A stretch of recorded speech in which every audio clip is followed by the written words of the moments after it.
بسم الله الرحمن الرحيم.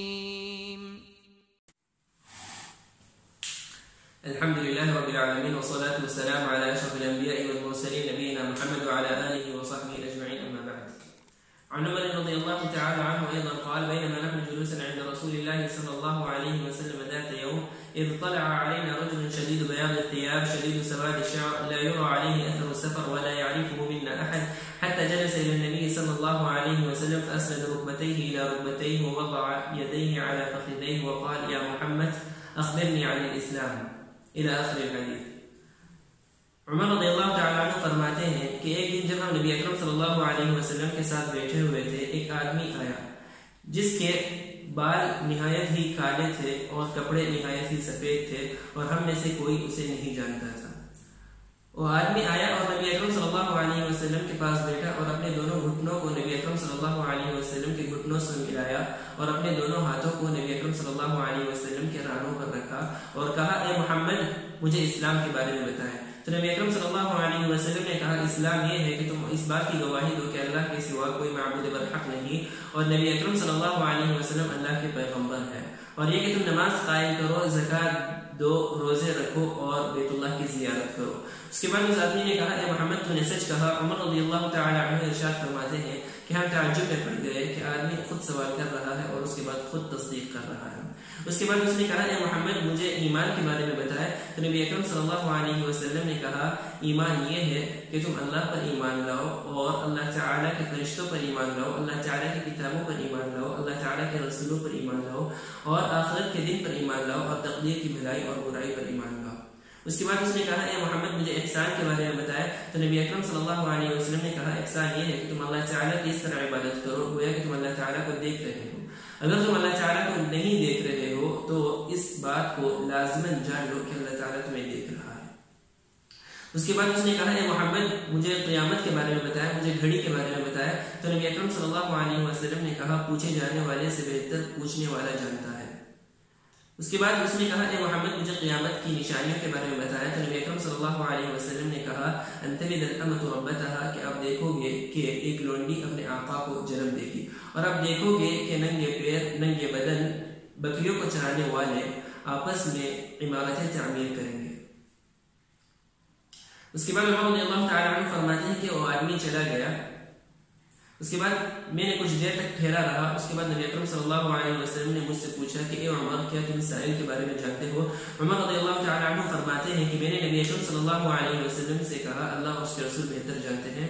اس کے بعد نبی اکرم صلی اللہ علیہ وسلم نے کہا کہ وہ جبریل علیہ السلام تھے، آپ لوگوں کو دین سکھلانے کے لیے آئے تھے.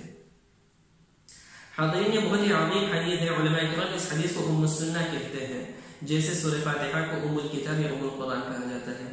اس حدیث میں جبریل علیہ السلام ایک انسان کی صورت میں آ کر صحابہ کرام کو دین سکھلا رہے ہیں. اس حدیث میں نبی اکرم صلی اللہ علیہ وسلم سے ایمان اور اسلام کے متعلق سوال کیا گیا، تو نبی اکرم صلی اللہ علیہ وسلم نے دونوں کے مختلف جوابات دیے. اس سے معلوم ہوا کہ اسلام اور ایمان میں فرق ہے. اسلام کا تعلق ظاہری اعمال سے ہے، جبکہ ایمان کا تعلق دلی اعمال سے ہے. لیکن بس اوقات ایمان کا اطلاق اسلام پر ہوتا ہے اور اسلام کا اطلاق ایمان پر ہوتا ہے. جیسے کہ نبی اکرم صلی اللہ علیہ وسلم سے ایک مرتبہ ایمان کے متعلق پوچھا گیا، تو نبی اکرم صلی اللہ علیہ وسلم نے کہا: ایمان یہ ہے کہ تم نماز قائم کرو، زکوٰۃ دو، وغیرہ وغیرہ. حاضرین، اسلام کے متعلق مزید تفصیلات انشاءاللہ اگلی حدیث میں پڑھیں گے.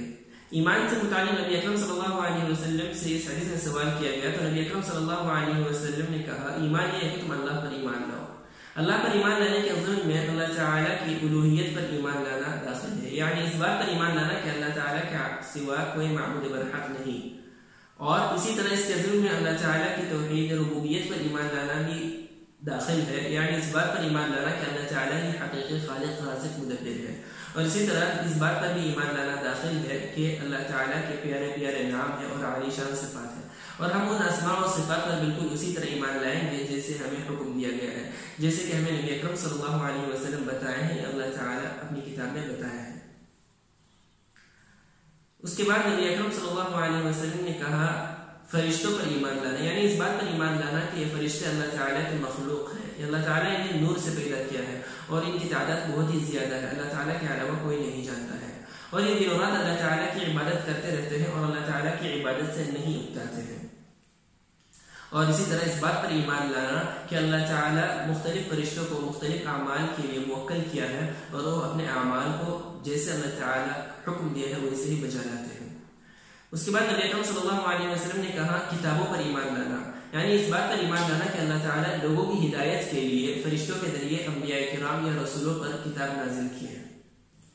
اور اس بات پر ایمان لانا کہ یہ کتابیں بہت ہی زیادہ ہیں اور بعض کتابیں ایسی ہیں جن کے بارے میں ہمیں پتہ ہے جیسے تورات، انجیل، زبور، تو ہمیں اس پر تفصیلاً ایمان لانا ہے. جبکہ بعض کتابوں کے بارے میں ہمیں پتہ نہیں ہے تو ہمیں اس پر تفصیلاً اجمالاً ایمان لانا ہے.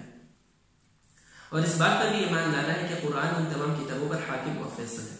اس کے بعد نبی اکرم صلی اللہ علیہ وسلم نے کہا رسولوں پر ایمان لانا یا نبیوں پر ایمان لانا، یعنی اس بات پر ایمان لانا کہ اللہ تعالیٰ انہیں رسالت کے لیے چنا ہے.